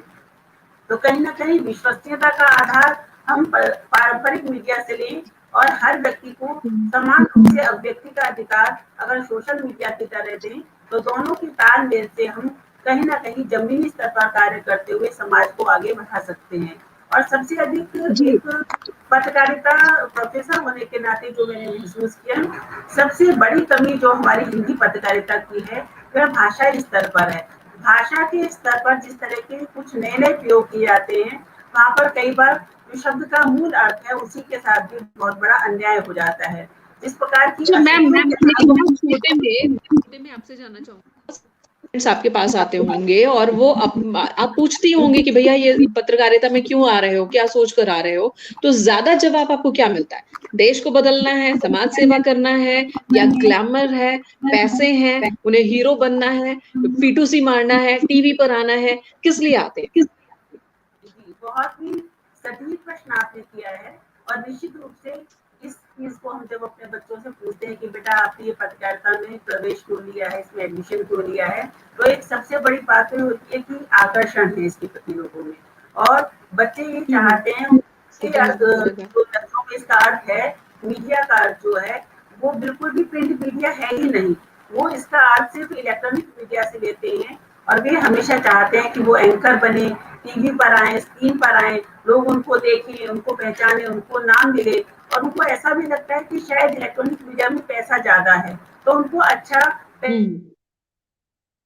और जाहिर सी बात है जब वो आते हैं और सपने टूट जाते हैं तो फिर वो किसी भी रास्ते पर भटकने को तैयार होते हैं। और एक दूसरी बात और भी है, जब किसी और कोर्स में प्रवेश नहीं मिलता तब उनको ऐसा भी लगता है कि ठीक है, यहाँ अगर उनको एडमिशन मिल गया है तो इसी से काम चला लेते हैं। ये दूसरी बात भी उनके साथ कहीं ना कहीं रहती है। अब मुक्त पाठक मैम, हम नैतिकता की बात कहते हैं, नैतिकता पत्रकारों की भी कि वो अपनी नैतिकता के हिसाब से काम करें, और नैतिकता पढ़ने वालों की भी बात होती है कि वो किसको पढ़ रहे हैं। अगर नवभारत टाइम्स को ज्यादा पढ़ा जाएगा, ज्यादा सब्सक्राइब किया जाएगा, तो जाहिर सी बात है जो कॉम्पिटिटर है वो भी उसी रास्ते पर जाएंगे। माफ कीजिएगा, यहाँ मैं एक नाम ले रही हूँ, ये सिर्फ उदाहरण के तौर पर ले रही हूँ। तो जाहिर सी बात है फिर वो उसी परिपाटी पे आगे बढ़ते चले जाएंगे। तो यहाँ क्या हम सिर्फ नैतिकता के भरोसे पर रहें पत्रकारिता को सही रास्ते पर रखने के लिए, या कोई एक ऐसी व्यवस्था होनी चाहिए जो निगरानी रखे पत्रकारिता पर भी, इसलिए नहीं कि पर कतरे जाए, बल्कि इसलिए कि जो पत्रकार है उनके अधिकार न मारे जाए, और अगर अधिकार नहीं मारे जाएंगे, सब कुछ पारदर्शी होगा, तो काम भी पारदर्शी तरीके से होगा। जी, मैं एक चीज कहना चाहूंगी, ये मैं बहुत बार सोचती हूँ इसको, जैसे कि हर चीज का एक नियम है कि आपको अगर इंजीनियर बनना है तो इंजीनियरिंग का टेस्ट देना है, आर्मी में जाना है तो आपको एक टेस्ट देना है, आपको मेडिकल कंडीशंस पार करना। तो वैसे ही अगर पत्रकारिता को बचाना है तो जो लोग जो मालिक हैं, जो सेटअप करते हैं, चाहे वो न्यूज़पेपर है या चैनल, उनके लिए भी एक लिस्ट होना चाहिए कि क्या वो एक शुद्ध पत्रकार हैं, वो क्यों सेटअप कर रहे हैं। जब तक हम बिजनेस हाउसेस को पत्रकारिता से सेपरेट नहीं करेंगे, तब तक हम ऐसे ही डिस्कशन करते रहेंगे आने वाले कई सालों तक कि हम किस दिशा में जा रहे हैं और हमारी दशा क्या है। तो उस तरह के नियम कायदे होने एस्टैब्लिश करना पड़ेगा, नॉर्म्स एस्टैब्लिश करना पड़ेगा कि टीवी का लाइसेंस आप किसको दे रहे हैं, और न्यूज पेपर खोलने का जो है वो आप किसको दे रहे हैं, ये तय करना बहुत जरूरी है। नहीं तो यही हाल रहेगा और हम ऐसे अनगिनत डिस्कशंस करते रहेंगे। संजय सर, आप कुछ कहना चाह रहे थे? लाइसेंस इंस्पेक्टर राज नहीं चल सकता। नहीं, मेरा ये कहना है कि ये मामला सुप्रीम कोर्ट में भी गया था कि सोशल मीडिया को रेगुलेट करने की बात, क्योंकि सोशल मीडिया पर बहुत सी अफवाहें ऐसी जो मतलब देश को डिस्टेबलाइज कर दें या व्यवस्था को पूरा जो है चौपट कर दें, दंगे फसाद, इस तरह की अफवाहों को रोकने का मुद्दा उठाते हुए ऐसे बहुत से पीआईएल सुप्रीम कोर्ट में डाले गए थे। तो इस पर सुप्रीम कोर्ट ने सरकार को कहा था कि आप इसको रेगुलेट करने के लिए कुछ गाइडलाइन जारी कीजिए, और सरकार की तरफ से यूट्यूब चैनल्स के लिए, सोशल मीडिया पे जो चैनल चला रहे हैं, न्यूज चैनल चला रहे हैं, उसके लिए गाइडलाइंस जारी भी की जा चुकी हैं। मेरा ऐसा मानना है कि देखिए, सरकार जो है रेगुलेट कर सकती है, उसको कंट्रोल नहीं करना चाहिए। रेगुलेशन बहुत ही बिल्कुल बिल्कुल, यही बात मैं कह रही थी कि अक्सर जब भी होता है कि रेगुलेट करना है तो उसका कहीं ना कहीं इरादा ऐसा दिखता है कि हमें खबरों को कंट्रोल करना है, अधिकारों जैसे कि परसों पीआईबी ने पूरे अखबारों को पीआईबी ने सभी अखबारों को नोटिस जारी किया कि कृपया कोविड के समाचारों को कवर करते समय थोड़ा संयम से काम लें। अब ये जो संयम से काम लें है ना, ये बहुत सारी चीजें बिटवीन द लाइंस बोलता है। इसीलिए जिस चीज को आप इंस्पेक्टर और लाइसेंस राज से नियंत्रित करने की कोशिश करेंगे, उसके पीछे के स्वार्थ फिर दूसरे शुरू हो जाएंगे, अभिव्यक्ति की आजादी खत्म हो जाएगी। बिल्कुल। इस और बारे जैसे में वो संजय जी ने ऐसे बोला कि अधूरी वो बात बिल्कुल सही बोली कि जिन लोगों को वैकल्पिक मीडिया का भरोसा था, हम और आप कई ऐसे लेटेस्ट जर्नलिस्ट को जानते हैं जिनको 3 या 4 साल से नौकरियों से निकाला गया, उनको किसी चैनल ने नौकरी पे नहीं रखा, लेकिन उन्होंने अपने यूट्यूब चैनल के जरिए अपना शानदार जीविकोपार्जन कर लिया। कुछ लोग ऐसे हैं जो न्यूज के पोर्टल जीवन जी रहे हैं, लेकिन यही है कि उन्होंने अपनी व्यावसायिक ईमानदारी को बरकरार रखा। सॉरी संजय मेनका जी, मैं आपसे एक अनुरोध करूंगा कि प्रोग्राम समाप्त करने से पहले 1-1 मिनट सभी पैनलिस्ट को दिया जाए, और विश्व आज पत्रकारिता दिवस है, तो एक संदेश क्या है इस जो हमने प्रोग्राम किया, तो इसका क्या परिणाम क्या है, तो 1-1 मिनट सबको देने के बाद ही प्रोग्राम समाप्त करना है। और मैं कहूंगा कि डॉक्टर राकेश पाठक जरूर 2 मिनट इस बात पर अपना, पाठक जी जरूर दें कि आखिर कैसे बदलेगी दशा पंकज जी, क्योंकि यही दोनों जो बड़े पिलर हैं हमारे आज के, हम विशेष अनुरोध करके सुबह बहुत शॉर्ट टाइम आज ये प्रोग्राम हमने सोचा कि लोग बहुत अनगिनत बातें करते हैं, लेकिन आज ये प्रोग्राम नहीं कोई करना चाहता है। आज हमारा पत्रकारिता दिवस, हम इस पर चर्चा नहीं करेंगे। हमें जल्दी है कि ब्रेकिंग न्यूज क्या है, इस पर बात करेंगे और बहुत लंबा सा एक इश्तिहार लिख के फेसबुक पर शेयर कर लेंगे। मेनका जी, और आपको अपनी भी बात रखनी है मेनका, क्योंकि आपको मौका नहीं मिला है मेनका जी, तो आपको अपनी भी 2 मिनट बात रखनी है कि आपका नजरिया क्या है इस सब पर।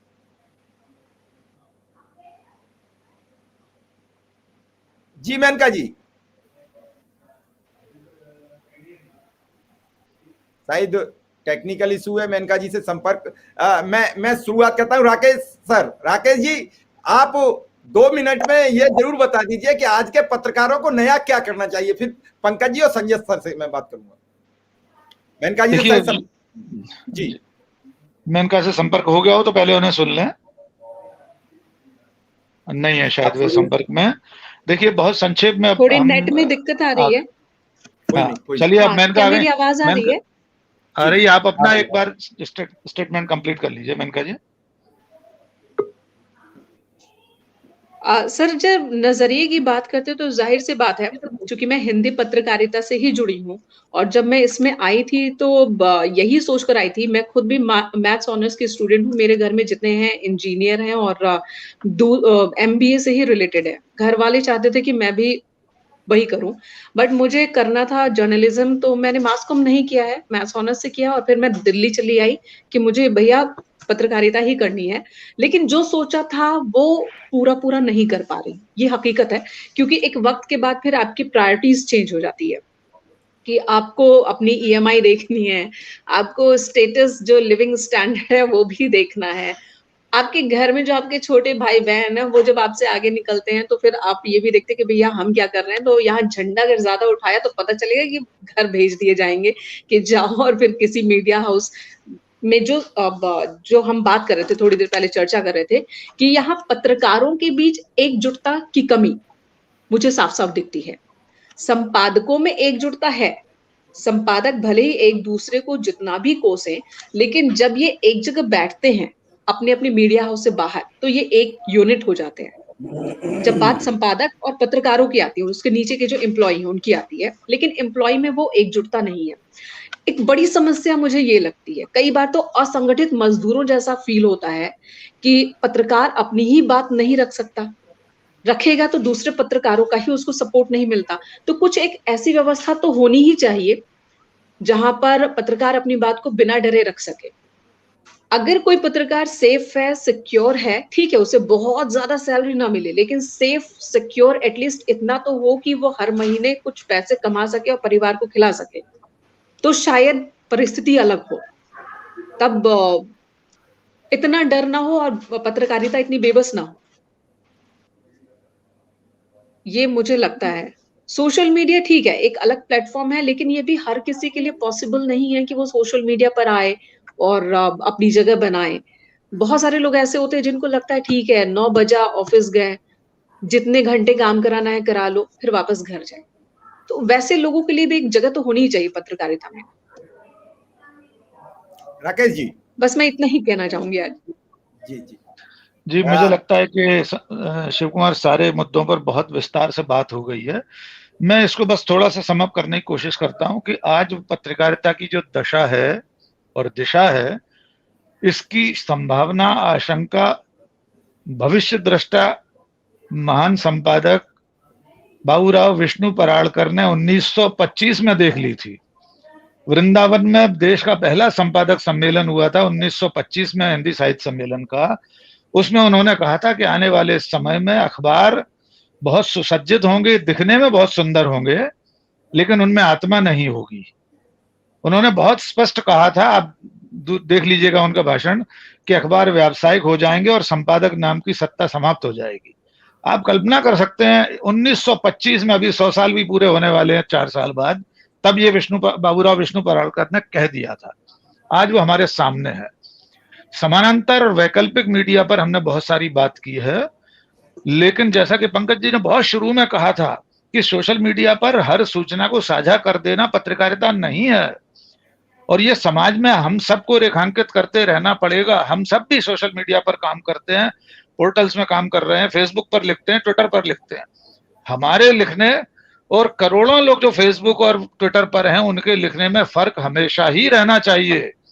न केवल लिखते समय, सूचना को साझा करते समय, उस खबर और सूचना का गठन करते समय खबर के रूप में हम लिखेंगे और सामान्य नागरिक उसको सूचना के रूप में लिख सकता है। तीसरा और अंतिम जो बिंदु है कि जो मेन स्ट्रीम मीडिया है, खासतौर से प्रिंट मीडिया, उसे अपनी साख बचाने के लिए, दोबारा से स्थापित करने के लिए कोशिशें करनी ही होंगी। ये संक्रमण काल समाज और मानवता का भी है। संयोग से पिछले 14 महीने एक महामारी से भी हम रूबरू हैं। तो इस वक्त तो मीडिया को, चाहे वो प्रिंट हो या इलेक्ट्रॉनिक हो, सत्ता का साथ छोड़कर पीड़ित मानवता के पक्ष में खड़े रहना चाहिए। और जो लोग नहीं खड़े हुए हैं वे न केवल पत्रकारिता के साथ द्रोह कर रहे हैं बल्कि मानवता के साथ भी द्रोह कर रहे हैं। ये जनद्रोह है कि अगर आप इस वक्त सत्ता के चारण और भाट बने हुए हैं, सत्ता की नाकामियों, गलतियों, कमियों को छुपाने का काम कर रहे हैं, सत्ता को सिकंदर बता रहे हैं, विश्व विजेता बता रहे हैं, तो आप जनद्रोह भी कर रहे हैं पत्रकारिता के द्रोह के साथ। अंतिम बात, रेगुलेशन की बात हुई थी, संजय जी ने भी कहा, पंकज जी ने भी कहा, आत्म अनुशासन हो तो ज्यादा बेहतर है। सत्ताएं, किसी की भी सत्ता हो, मैं वर्तमान राजनीतिक सत्ता की बात नहीं कर रहा हूं, बोलने की आजादी सत्ता को हमेशा ही असहज करती है। तो ये अधिकार और ये अवसर उन्हें मत दीजिए कि वे आप पर अंकुश लगा सकें।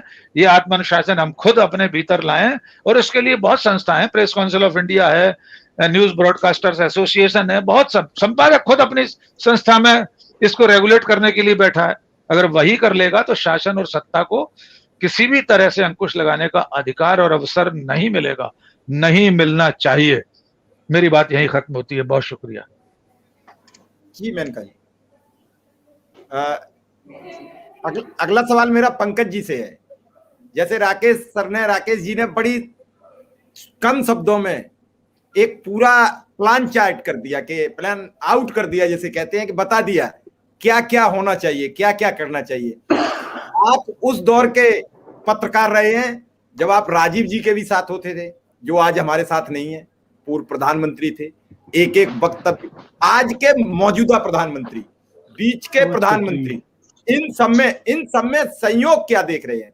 राजीव गांधी के दौर से लेके आज तक के प्रधानमंत्री के दौर में मीडिया को कहाँ खड़ा पाते हैं? किस प्रधानमंत्री को क्या क्या शिकंजा कसा? 2 मिनट में सर। पंकज सर, मैं सोचता हूं कि आज के दिन, माफ करना मिश्रा जी, हम लोग इस पे चर्चा ना करें, लेकिन जो हमारी मूल चर्चा चल रही है हम इसी पे चर्चा करेंगे, पत्रकारिता का भविष्य क्या है। मैं आपको इस मामले में थोड़ा सा इस पे अपनी मत देना चाहूंगा। देखिए, जो एकाधिकार होता है वो हर समय दुराग्रह की ओर ले जाता है। जब आपके पास में MTNL या BSNL का एकाधिकार था तो आप लाइनमैन के पीछे भागते थे। आज आपके पास में विकल्प हैं तो बहुत सारी आपके पास में संभावनाएं हैं, दर को लेकर, क्वालिटी को लेकर, क्वांटिटी को लेकर। हमारे पास में इस समय मूल रूप से मीडिया का उद्देश्य क्या था?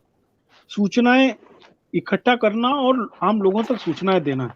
इसके आपके पास में बहुत सारे विकल्प हैं।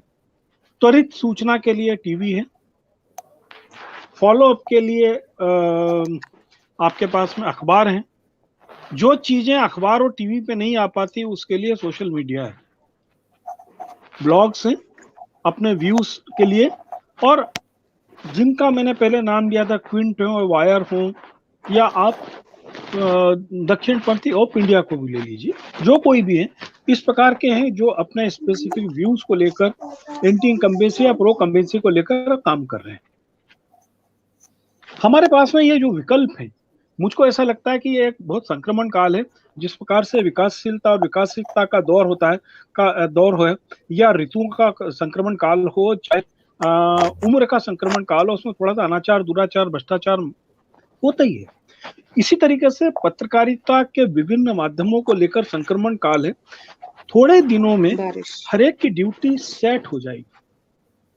जैसे कि आपके हाथ में रिमोट है, फिल्मों के 35 चैनल आपके पास में हैं। आप पुराना फिल्म देखना चाहते हैं, आप 90 के दशक की फिल्म देखना चाहते हैं, आप आधुनिक सलमान खान का फिल्म देखना चाहते हैं या गाने देखना चाहते हैं, ये आप तय कर लेते हैं। ठीक इसी तरीके से धीरे धीरे जैसे जैसे सूचना पाने वाली की रुचियों का परिष्करण होगा, उसका वो जागरूक होगा और वो खुद जानेगा कि वो कौन से माध्यम को किस रूप में देख रहा है, तो स्पष्ट हो जाएगा। स्पॉन्टेनियस न्यूज के लिए उसने टीवी को चला लिया, अब इंटर के रिजल्ट के लिए वो अखबार नहीं देखता है, वो वेबसाइट पे चले जाता है। ठीक है, अखबार एक फॉलोअप के लिए होंगे, जो प्रॉपर न्यूज का फॉलोअप दे पाएगा, क्षेत्रीय समाचारों को प्रॉपर कवर कर पाएगा, वो अखबार टिकेगा। ठीक उसी तरीके से पोर्टल और वेबसाइट जो पारंपरिक मीडिया, ट्रेडिशनल मीडिया जो नहीं कर रहा है, उसके लिए जिनको काम देखना होगा, सुनना होगा, समझना होगा, वो न्यूज पोर्टल्स पे, क्विंट पे, न्यूज क्लिक पर या आप जैसे जो लोग काम कर रहे हैं उन लोगों के मीडिया पर आएंगे। थोड़ा सा इसमें हमको समय लगेगा रुचियों के परिष्करण को, स्थायित्व के लेवल को आने में, क्योंकि अभी क्या है कि ये बहुत संक्रमण का काल है और संक्रमण के काल में थोड़ी सी अव्यवस्थाएं होती हैं। मेरा अपना सोच है कि ये एक आने वाले दिनों में जिस दिन हमारे पाठक को ये सब चीजें स्पष्ट हो जाएंगी कि वो किस काम के लिए कौन से मीडिया को इस्तेमाल कर रहा है,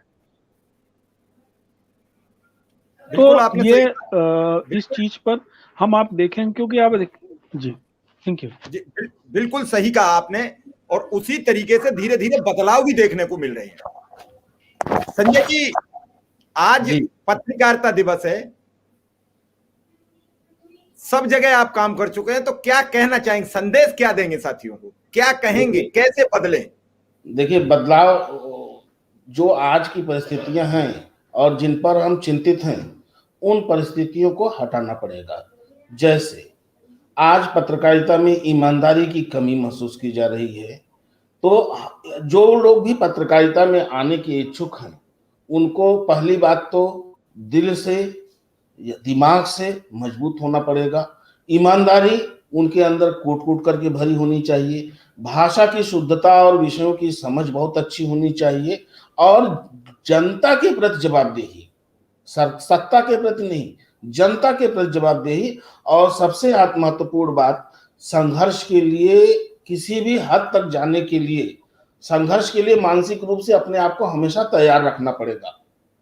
तो ये सब चीजें जो अगर हमारे पास हैं, तो आप जो प्लेटफॉर्म मिला है सोशल मीडिया का, यही प्लेटफॉर्म हिंदी पत्रकारिता को परिष्कृत करेगा। ये संक्रमण काल खत्म होगा, और आपका जिस तरीके से आज हम लोगों ने चर्चा की है, आपके इस समय जहां तक मेरी जानकारी है 8.5 लाख सब्सक्राइबर्स हैं।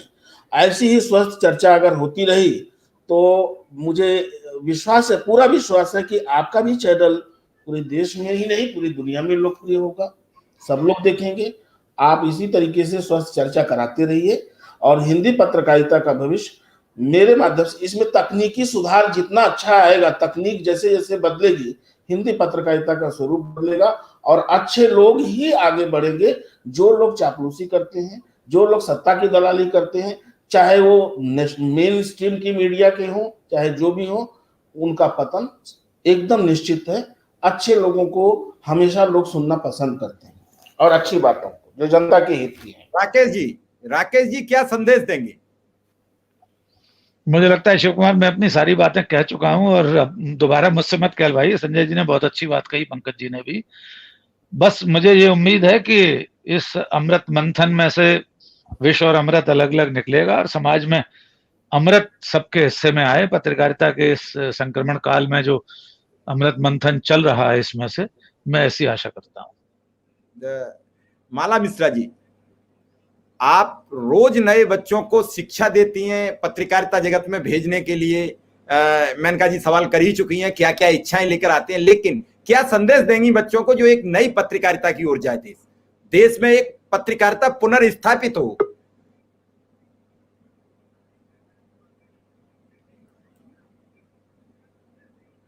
वास्तव में स्वस्थ मनोभाव से जुड़े, इसके लिए मैं यही संदेश देना चाहूंगी कि जिस प्रकार से बहुत ही स्वर्णिम युग की तरह भारतवर्ष में हिंदी पत्रकारिता का उदय हुआ था, और उदंत मार्तंड के रूप में, उगते हुए सूर्य के प्रतीकार्थ के रूप में जिस प्रकार से पंडित जुगल किशोर शर्मा जी ने एक नई चेतना का शंखनाद किया था संपूर्ण देश भर में, उसी भावना के साथ समाज धर्मी उद्देश्यों के साथ, शुभ संकल्पों के साथ, भाषाई पत्रकारिता के प्रति एक अच्छे विश्वास के साथ और कहीं ना कहीं पूरी पारदर्शिता और पूरी साहसिकता के साथ इस समाज को विकास के पथ पर अग्रसर करने के लिए पत्रकारिता को एक बहुत ही सशक्त हथियार के रूप में, एक सक्षम माध्यम के रूप में यदि अपनाया जाएगा, इस्तेमाल किया जाएगा और उसमें पूरी उदारता के साथ और तकनीकी सक्षमता के साथ उसका उपयोग किया जाएगा, तो निश्चित रूप से किसी भी समाज को, किसी भी राष्ट्र को विकसित करने के लिए, उसको सशक्त करने के लिए, स्वस्थ बनाने के लिए,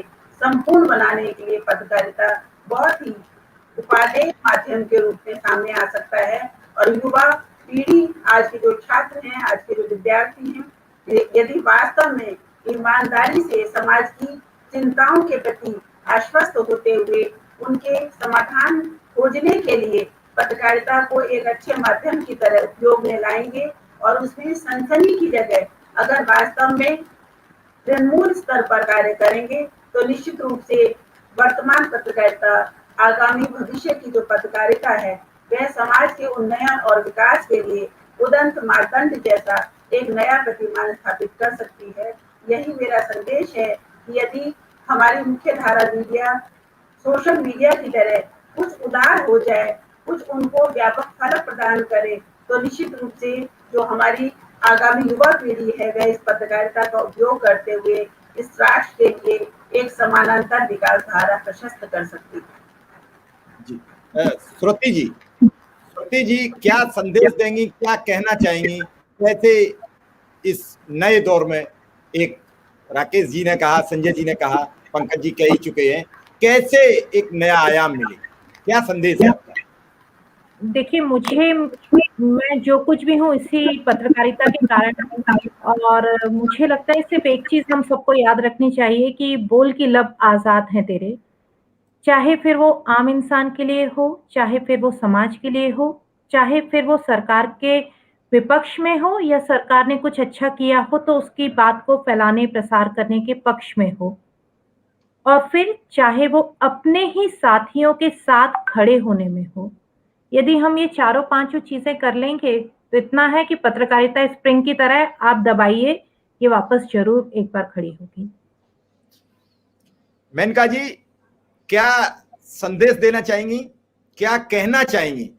अब इस दौर में नई जो पीढ़ी आ रही है, युवा पत्रकारों की जो पीढ़ी आ रही है, हमारे राकेश सर हैं, संजय जी हैं, पंकज जी हैं, इनको आज हमें सुनने का मौका मिला।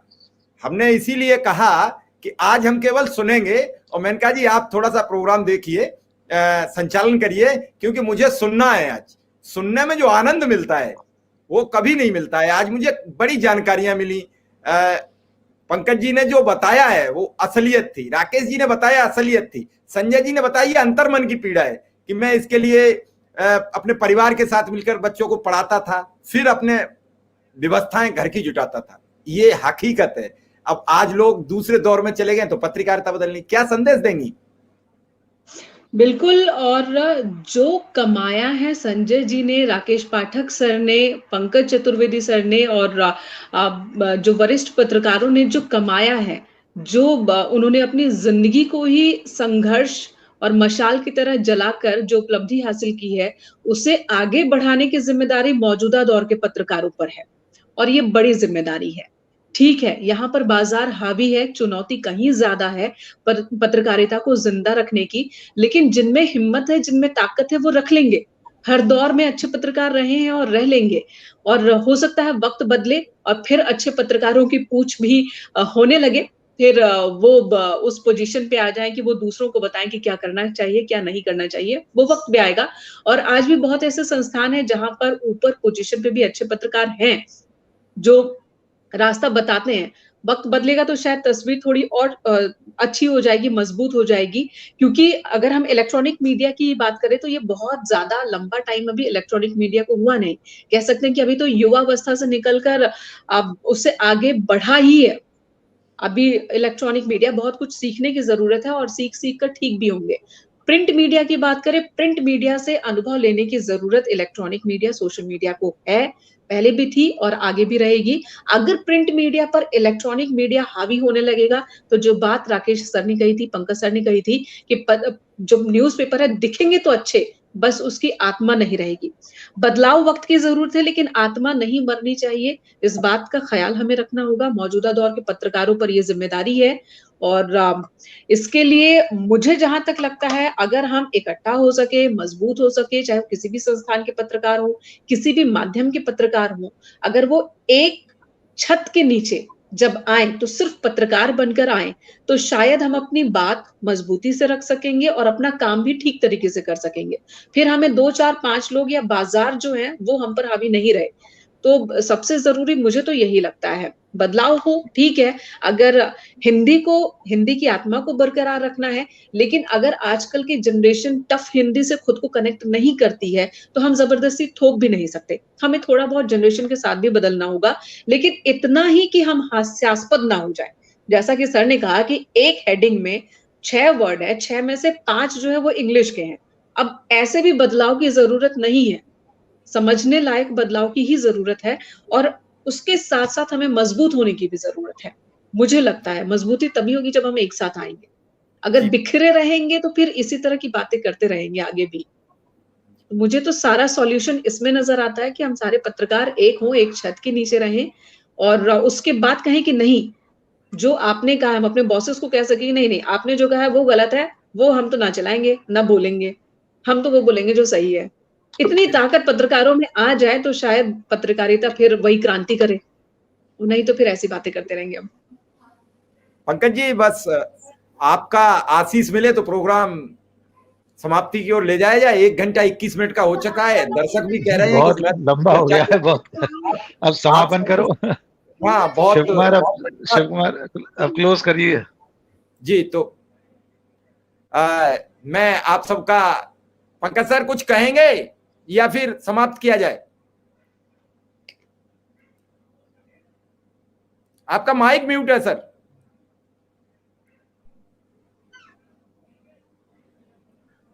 सॉरी, मैं सभी लोगों ने बहुत अच्छा बोला, मुझे नहीं लगता अब इससे आगे जरूरत है। ये तो श्री हरि कथा अनंता है ना, इसको समापन करना है। नहीं, आप सबका मैं एक बार आभार व्यक्त करता हूं। मैं राकेश सर का, माला मिश्रा सर का, मैम का, क्योंकि बहुत छोटे फोन कॉल पर हमें सब लोग उपलब्ध हो गए और एक अच्छे जो हीरे थे वो आज हमारे इस प्रोग्राम में थे और उन्होंने बात बड़ी अपनी बेबाकी से रखी। और मैं राकेश सर का तो एक बार पुनः धन्यवाद दूंगा कि उन्होंने कहा था कि हमारे कार्यक्रम में आधी की संख्या होनी चाहिए और वो हमने कर दी थी। 4 पुरुष हैं, 4 महिलाएं, बराबर का स्थान दिया है। इसमें भी हमने पूरा बिल्कुल आदि, मैं हमेशा कहता हूँ आदि आबादी को बराबर पूरी दुनिया में हर जगह, घर से लेकर हर समाज में, हर मोर्चे पर आदि आबादी को बराबर का हिस्सा, बराबर का अधिकार मिलना ही चाहिए। और अधिकार उनका स्वयं का है, अधिकार देने वाले हम कोई नहीं है, देने वाला कोई नहीं, हम देने वाले नहीं है, नैसर्गिक अधिकार है। हाँ, मेनका को अलग से धन्यवाद, अच्छा संचालन किया मेनका ने। मेनका जी ने अच्छा संचालन किया। शिव कुमार सर, आपका बहुत बहुत धन्यवाद हमें जोड़ने के लिए इस चर्चा में। 2 बजे तक अपनी ड्यूटी की है, उसके बाद वापस आकर कहा कि ठीक है हम जुड़ेंगे, हम समय देंगे। बहुत अच्छा संजय सर ने जैसे ही फोन किया तुरंत कहा कि नहीं ऐसा प्रोग्राम कम लोग रखते हैं, हम समय देंगे। और सबका विशेष आभार। जी मेनका जी, मेरी तरफ से आपका बहुत शुक्रिया जो आपने जोड़ा मुझे इस प्रोग्राम से। हालांकि शुक्रिया मुझे शुरू में कहना था, लेकिन मैं जुड़ी तब तक काफी प्रोग्राम शुरू हो चुका था। और वाकई बहुत अच्छा ये टॉपिक, और वक्त पर बहुत जरूरी है कि हम अपने अंदर देखें कि हमें क्या कमी है और उसे कैसे दूर कर सकते हैं। दोनों पर विचार हम सबकी तरफ से शिव कुमार आपको बहुत बधाई कि आपने आज के दिन को इतनी अच्छी चर्चा के लिए और इतना अच्छा पैनल जुटाया। इसके लिए हम सबकी तरफ से आपको बधाई और सलाम। बहुत बहुत धन्यवाद। एक फोन पर तुरंत शामिल हुई। और मुक्ता पाठक जी का भी, वो हमारे साथ नहीं है, उनके यहाँ लाइट नहीं थी, तो बिना लाइट के भी हमारे साथ रही, इसलिए उनका तो विशेष आभार और विशेष धन्यवाद है उनका। भोपाल में आंधी पानी चल रहा है काफी। जी, आप सबका बहुत बहुत धन्यवाद। जल्दी मिलेंगे और फिर जी नमस्कार।